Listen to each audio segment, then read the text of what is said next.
Nesse vídeo eu vou te apresentar 3 situações que geram direito àquela indenização por dano moral dentro do ambiente de trabalho. Vamos falar das situações mais comuns e conhecidas, sabendo que existem outras ainda. Então, vamos lá para o vídeo?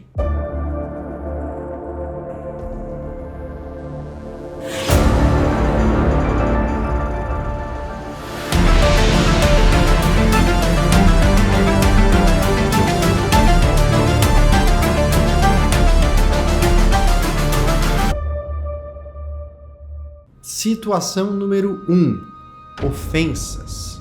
Então saiba que se você é ofendido dentro do ambiente de trabalho, você pode ter direito a uma indenização por danos morais. Como que tem que ser essa ofensa e quem que deu essa ofensa? Então, os juízes na área trabalhista consideram que os prepostos da empresa, e quem são esses? Os gerentes, os líderes, os chefes de setores ou de áreas, essas pessoas representam como se fosse a própria empresa, gente. Então, se essas pessoas, as lideranças representando a empresa, vão para os seus subordinados e ofendem os subordinados, isso pode gerar direito à indenização. Agora, como que tem que ser essa ofensa? Qual é a característica dessa ofensa? Por quê? As pessoas são diferentes. E às vezes um tom de voz mais forte para uma pessoa é muito ofensivo e para outra é completamente normal. Então, apenas a elevação do tom de voz, sem analisar cada contexto, a gente não vai conseguir dizer se aquilo dá ou não dá o direito.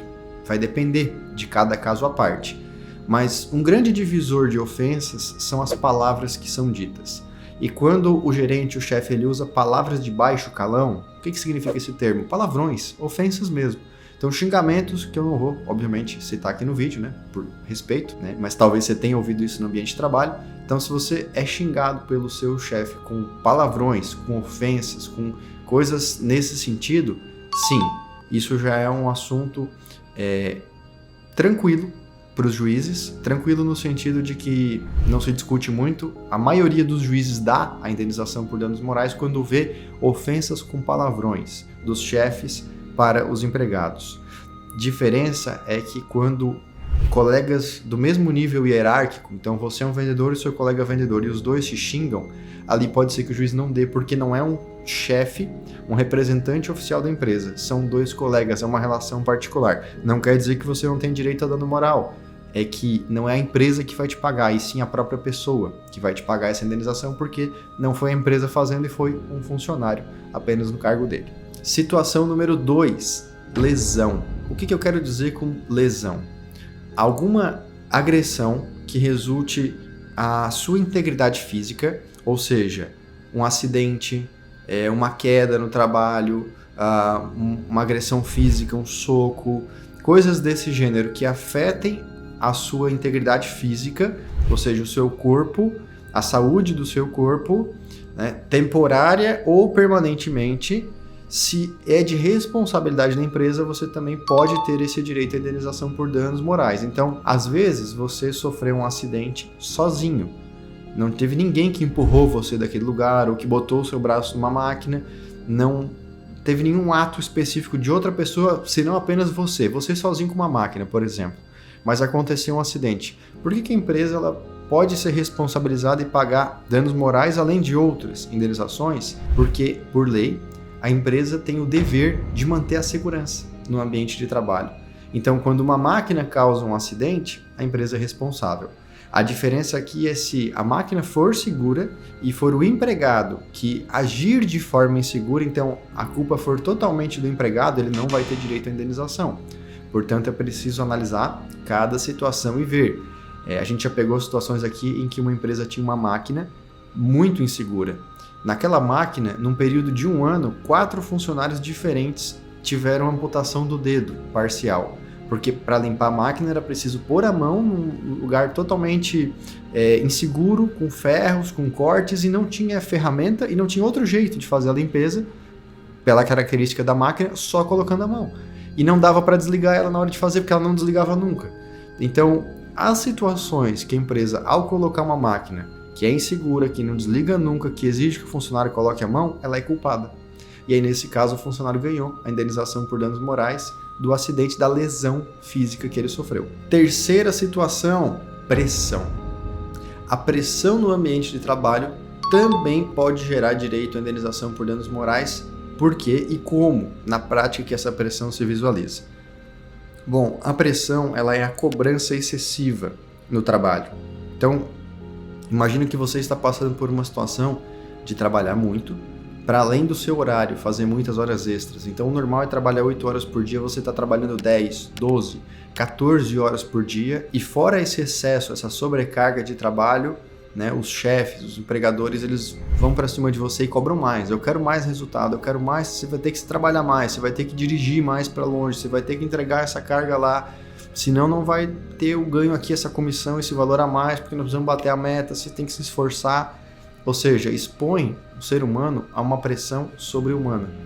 Essa pressão, além dos efeitos psicológicos, ela gera uma sobrecarga física, fazendo com que você não consiga mais executar o trabalho, ou fique desatento, ou fique sujeito a sofrer acidente por coisas que são comuns e você poderia evitar se estivesse bem, se estivesse saudável.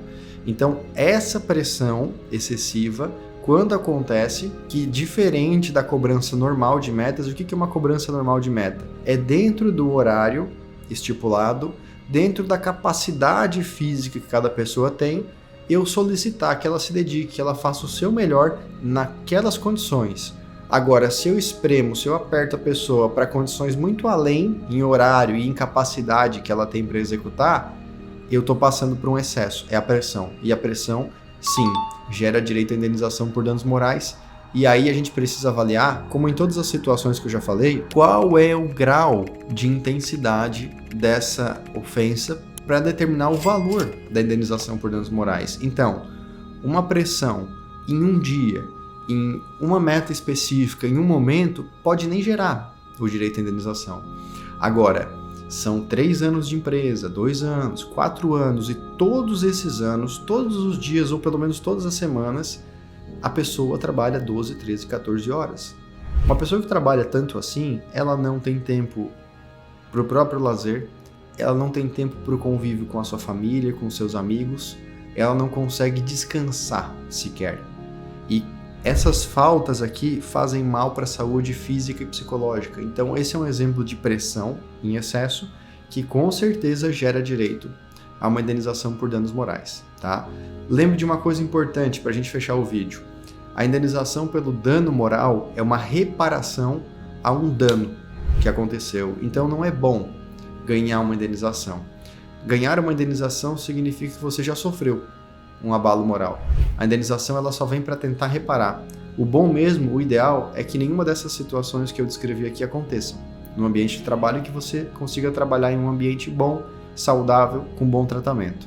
Mas, se o bom não acontecer, se o ideal não acontecer, se você já sofreu esse dano, essa lesão, esses itens que eu falei, essas 3 situações e várias outras também, consulte um advogado da sua confiança, que ele vai avaliar o seu caso específico e vai dizer se você tem direito, sim ou não, a essa indenização por danos morais e pode solicitar essa indenização e ganhar para você uma reparação pelo dano que já foi causado, tá bom? Espero que tenha gostado desse vídeo. Se gostou, não se esqueça de clicar no botão de gostei, se inscrever no nosso canal e ativar o sininho. E tem dúvidas, coloca nos comentários que a gente vai procurar olhar e responder as dúvidas que chegarem, tá bom? A gente se vê nesse mesmo canal nos próximos vídeos. Até lá. Tchau!